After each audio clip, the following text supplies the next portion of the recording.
I never knew I was going to start a business until I worked in the industry for almost 15 years. And I hit this moment when I had to make one of those tough decisions that many women face. I was offered this fantastic job, and I found out I was pregnant with my third son.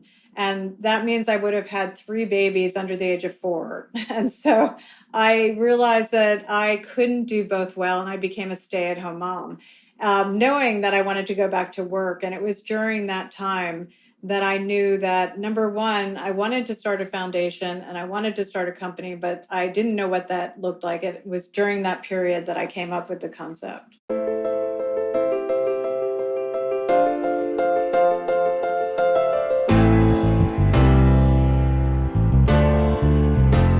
I'm Dan Schulman, the president and CEO of PayPal and a longtime devotee of Krav Maga. Welcome to my podcast, Never Stand Still, where I explore some of the guiding principles I've learned in martial arts and interview world-class CEOs, creators, and changemakers about how those philosophies apply to their lives as they perform at the top of their game. Figuring out our purpose can be the North Star to guide each of us to great success. But no matter what you've heard, success doesn't happen overnight or in a vacuum. We must all ask ourselves, how can you figure out what you're on this planet to do? How do you tap into your purpose to help you find the right path? And how can you put your mission into action to start yielding positive results? Kelly Campbell is here to explain how finding your purpose is an absolute game changer when it comes to life, business, and Krav Maga. Hi, I'm Kelly Campbell. I've trained within the Krav Maga worldwide system for over 20 years. I'm a 5th degree black belt and the highest ranking female instructor in the United States.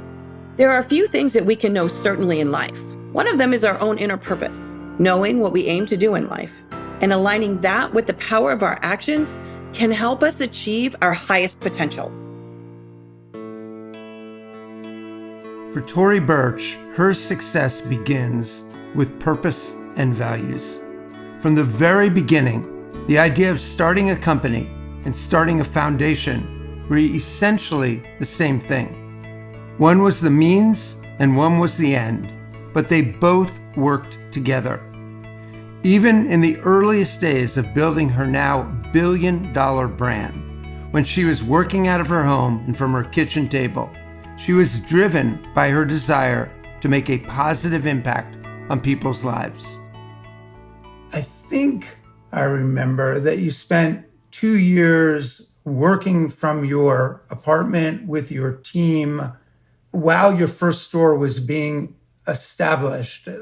What was that time like? Well, the team was me and 2 other people. Right. So let's start there. Working at my kitchen table. And I had this idea that I personally was missing beautiful things that didn't cost a fortune. And there was designer and then there was more contemporary. But I felt like there was nothing in between. So I came up with this concept that sort of referenced a brand in the 60s called Jack's, but it was great pieces that were impossibly hard to find and just an incredible price point, but it was a retail concept. So from day one, I launched with a store and an e-commerce site. And I'll never forget it because people told me in 2004 that no one would ever buy online.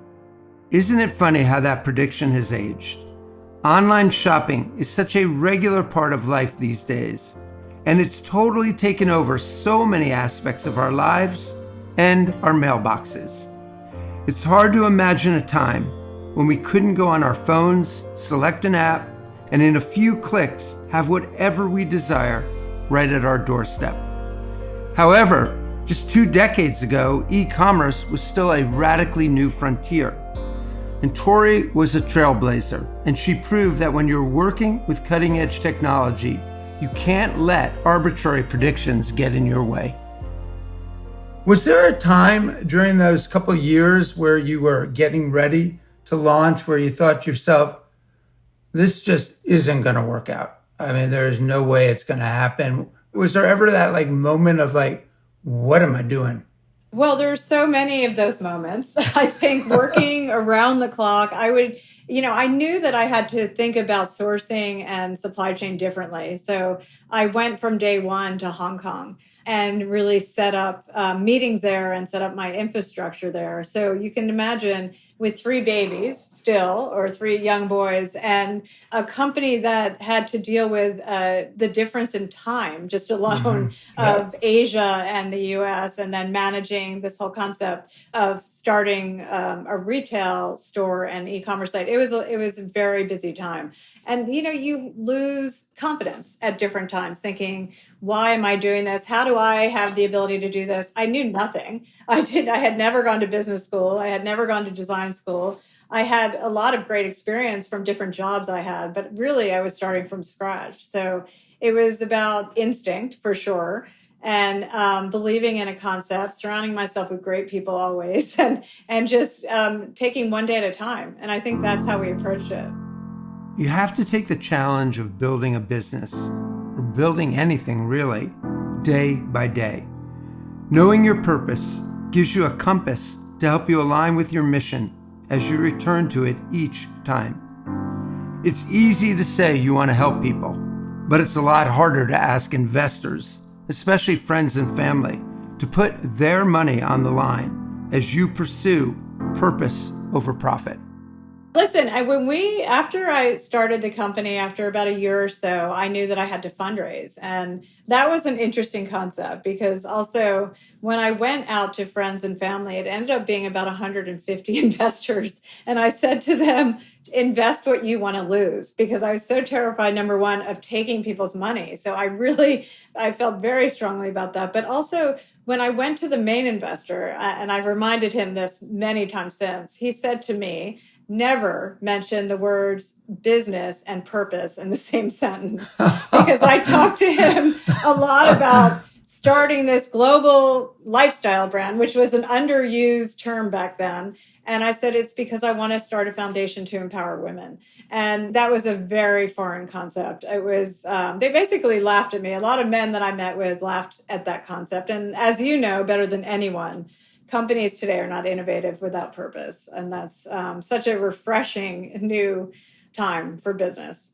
Yeah, I completely agree. I mean, I always say that not only are profit and purpose not at odds with each other, but they reinforce each other and lead to more success. And not very many people get that idea. Even today, I think there's some who question it, but you and I are both firm believers in that. When Tory started her company, she gained success and recognition almost immediately. Both her brand and her public persona really took off. Leading with her purpose proved early on to be a competitive advantage. So you have this one store that was on Elizabeth Street. You have an e-commerce site that you've launched, which nobody really knows whether that's going to work. And like you fast forward and all of a sudden you have something like 250 boutiques across the world. You have a massive e-commerce site with like websites focused on North America and Europe and Asia. And all of a sudden, Tory, you've gone from working in your apartment, trying to get something done, to being this worldwide phenomenon. You're a celebrity as well. And that... I don't like that word. I know. No one really does, but it happened to you. And I'm curious, like, how did that impact your life? Like your sense of self, just that rise. What adjustments did you need to make?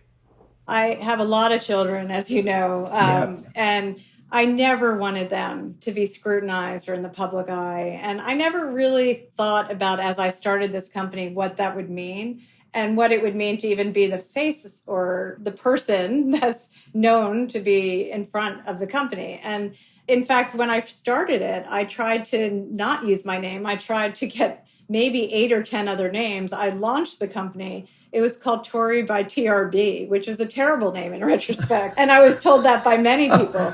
But, this has been a journey it's been a journey I never could have imagined being on. It's been something that I had this vision, but I didn't know how to ever take it from where it started to where it is today. I would never have been able to see that. And it's been the most extraordinary time, a lot of difficult times, a lot of ups and downs. And, if you're an entrepreneur, you face a new problem every minute, but it's also been surrounding myself with this extraordinary team and this extraordinary purpose. So I am just grateful. I've always been so appreciative. I guess that I will never be jaded. I look at what this company or what we have all built with our company. And I say we collectively because it is a group of people that are still with me today that started with me, including my brother, including now my husband, who's CEO as of 2.5 years ago. And it's been this journey that I'm grateful. And I've always wanted to think about building a business to create positive change. And that's what excites me more than ever. And certainly I feel that we've done a fair amount, not to the point of what you've done, because I'm so impressed with what you do at PayPal and what you have done to change people's lives. But listen, that's something I'm super inspired by and want to keep going because I feel that we've made a lot of progress, but we have a lot that we want to do. January 2020 was one of the all-time best months for Tory Burch. But we had no way of knowing that COVID was right around the corner. Industries across the board took a big hit, but things were particularly difficult in the fashion industry. Tory was on the cover of Forbes as the spokeswoman for the changing retail industry. I think one of the best months ever for Tory Burch brand was like January of 2020. And then all of a sudden, the pandemic hits. I think Forbes magazine, you're even on the cover of Forbes. I think Forbes called it a fashion apocalypse. I think if I got that right. So tell me how that impacted you, what you had to do, some of the feelings that went through you during that time, because you always talk about your team and how close everyone is, but you had to take really hard actions, I think, at that point as well. Yeah, I mean, listen, as you mentioned, that January was a record January. And then all of a sudden it reminded me of 2008, but much worse. Yeah. And the problem was we had no visibility. And we also had this overwhelming feeling that we had to protect our team. And that was with obviously healthcare and salaries. And we just all of a sudden realized that we were in the middle of this apocalypse, as you mentioned. Yeah. But we had 320 stores that were shut globally. And we just didn't have any visibility on when that would end. So we almost set up a war room in our home. And literally, thankfully, I had Pierre-Yves as a partner to work through this devastating situation and time. And I would say we've always been close, but I have to say crisis has a way of bringing teams closer. And our team is so fantastic and has never been closer. And I have been incredibly amazed at the strength, the tenacity, just us coming together and dividing and conquering and saying, let's prioritize, let's do this first, let's take care of the team, let's think about the complexity of supply chain and then countries closing when you have different things and different parts made in different parts of the world. It was a very tough time. I was watching a business crumble as something that is such a personal expression of me and my life and my family and our team. And I can't even describe how amazed I am at the recovery because we thought this would take years to come out of. We were lucky enough to have our e-commerce site that remained open and also different parts of the world opened at different times. But it was devastating. I think the idea of having to put people on furlough was incredibly difficult. That was something that I'm proud to say that we've hired most of the people back. We kept them on the payroll for as long as we possibly could.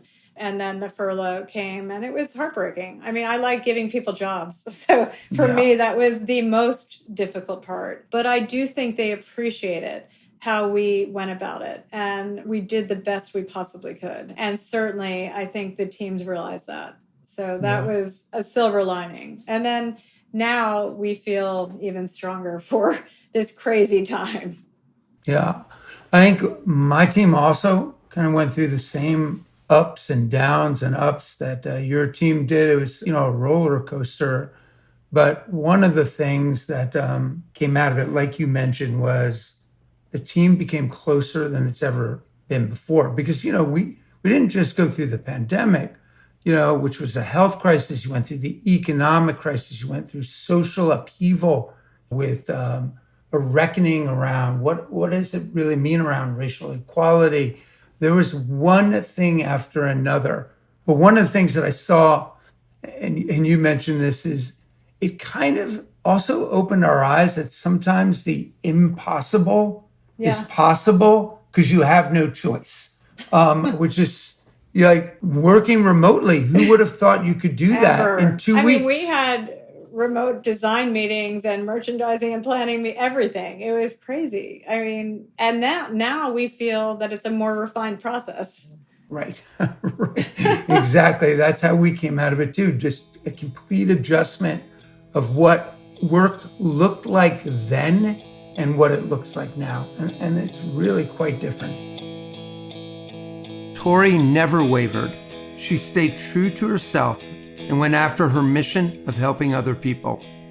She has achieved tremendous success, but as she'll remind you, it may have happened quickly, but it didn't exactly happen overnight. I think there's perception and reality, and a lot of times people think things are an overnight success, and there is no such thing. And I have been through more difficult times than anyone could imagine. Loss, many things that we all know and that we all go through. But I try to really look at those things as a learning experience and think about what is the message here and how do I turn things into a positive and move on and learn.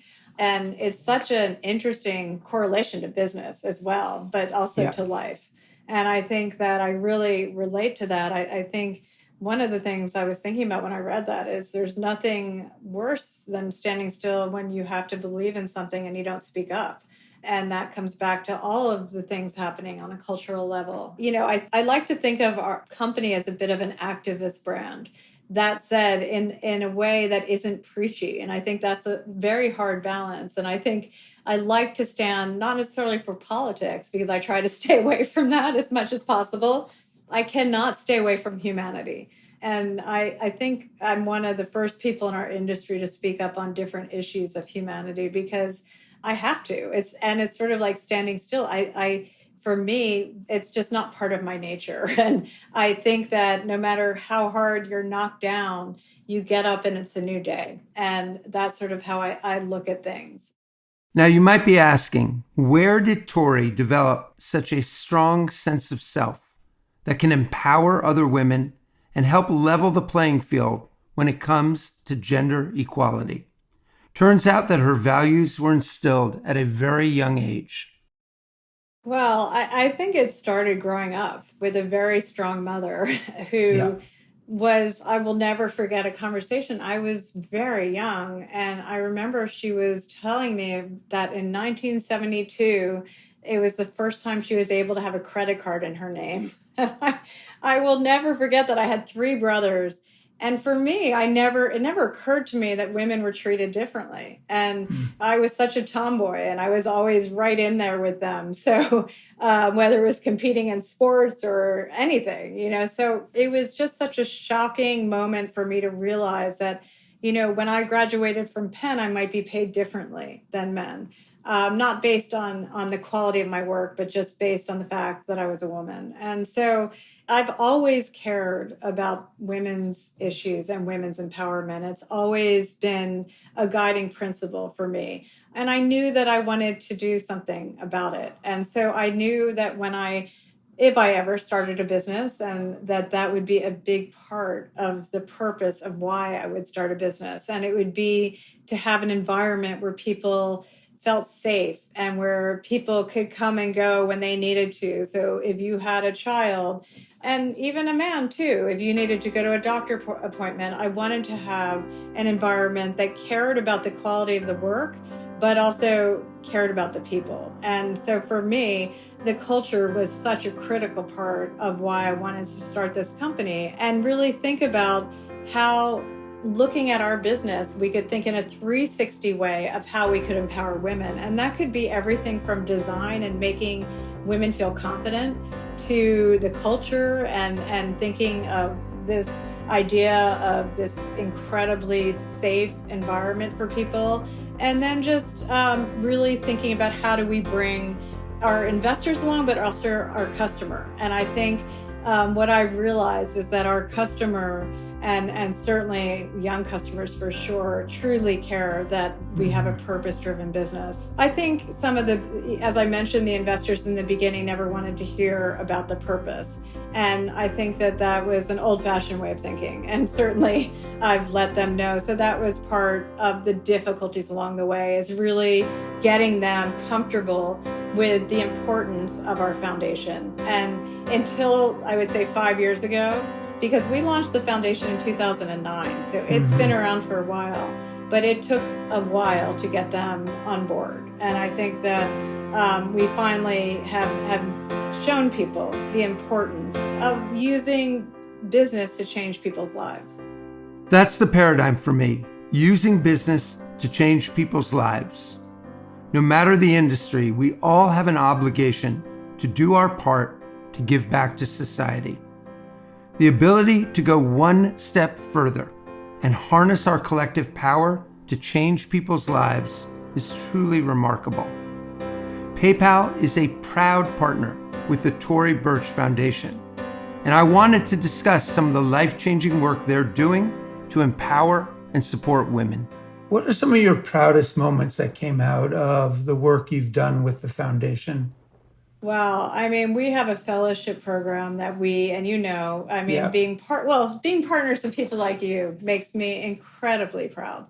Being able to say that we are changing the dynamic in women's lives, and certainly the fellowship program, which you know well. And I just announced 50 new fellows. I mean, meeting So the great. fellows is so exciting. Seeing their businesses is so beyond exciting. It's amazing. We're doing our first Women in Science with Jennifer Doudna and a young woman going to work with her for a year. We have so many extraordinary entrepreneurs. We have a beekeeper that actually puts hives on corporate buildings, and it's obviously good for the environment, but it's great to build community. We have a woman who's starting a kit for kids that are stuck in the hospital long term. So, I mean, these businesses are all over the map. These women are actually reaching 1 million and beyond. And then when we see that they're sustainable. And then we've given out over $65 million with our partnership with Bank of America and low interest loans. I think those are some of the proud moments. I think one thing that I keep thinking about is childcare in the U.S. And until we figure that out, there's not going to be equality in the workforce. So that's something that keeps me up at night. And I know that you're thinking about that too, is how do we think about that for women? Yeah, that's got to be one of the next things we tackle. So you just were talking about the foundation, and I'm wondering, the last year has seen kind of a reckoning of many things, from sort of this profound recognition of racial inequality. There's been a rise in hate crimes. You had this economic fallout from the pandemic, and the recovery has been uneven. Not everybody has experienced the same degree of recovery.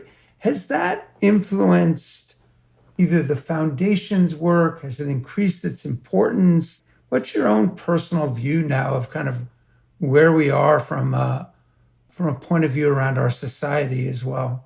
Yeah, I mean, listen, I couldn't be happier that some of these things are coming to light. And I think it's about time. And there were certain things that we all knew existed, but we're not talking about. And I think that there's nothing more dangerous than not addressing things that are happening in our culture and community, not addressing it. So for me, I couldn't be happier. I think our foundation in many ways, and certainly the fellowship program, has gotten stronger because we've seen these incredible women pivot their businesses to address what's happening on a macro level. But I think The one thing that we know from what's happened over the last year and a half is that we all need to use our voice and speak up and hear people and listen. I guess listening is even a bigger lesson. I find it interesting. I feel highly educated, but I look back at my education and realize a huge deficit in what I learned. And that's a lot of the experience of people of color in the United States. And it's, for me, a time of learning and hearing and listening, and then saying, what can we do better? And how do we help improve the dynamic in lives of people that have been struggling? That's just something that I am passionate about. Yeah, I really agree with that thought around continually learning and listening. I think having that humility, knowing for a fact we don't know everything, also knowing for a fact that oftentimes in this very politically charged world we live in and culturally charged world we live in, words can come out the wrong way too, but having an open heart, listening, with good intent, and figuring out what actions can we put into place. Like so many of the things you're doing, the reason I really admire what you say, but really what you do, is because a lot of people talk about things, but you've put into place so many different things. You measure the impact of them. And I think if all of us can learn from that, I think we can move things forward and make a difference. It may not be, each of us can make a big difference, but if we can each make a small difference, I think it's going to add up to something significant and meaningful. Well, I mean, listen, I've been so amazed at the difference you're making. And I think every difference, little or big, is monumental. Yeah. And I think that changing one person's life is an immeasurable impact. I do relate to what you're saying about arrogance and humility. For me, there's no arrogance. And I look at life as not taking any victory laps. It's a work in progress.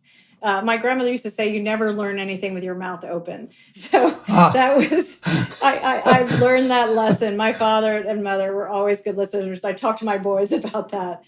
But I think now more than ever. And I truly think you're the least arrogant person I've ever met. And that's something that I really respect and admire. And it's important for me. I'm so proud, as I mentioned, to be a partner with you and all that you're doing because of that. It really means a lot. Thanks, Tory. It means a lot that you sat down with me for this wonderful conversation. What a valuable reminder that when we infuse our life and career with purpose, we can make a huge impact on the lives of those who need it most. Staying true to our core values is not only morally good, it's good for business as well. So what can you take away from this conversation to help focus on what you really care about? Can you keep your mission front and center in everything you do? And can you turn your guiding principles into actions with the power to change someone's life? If you want to help advocate and empower women in business, check out torybirchfoundation.org. I'm Dan Schulman. Thanks for listening to this edition of Never Stand Still. Kida.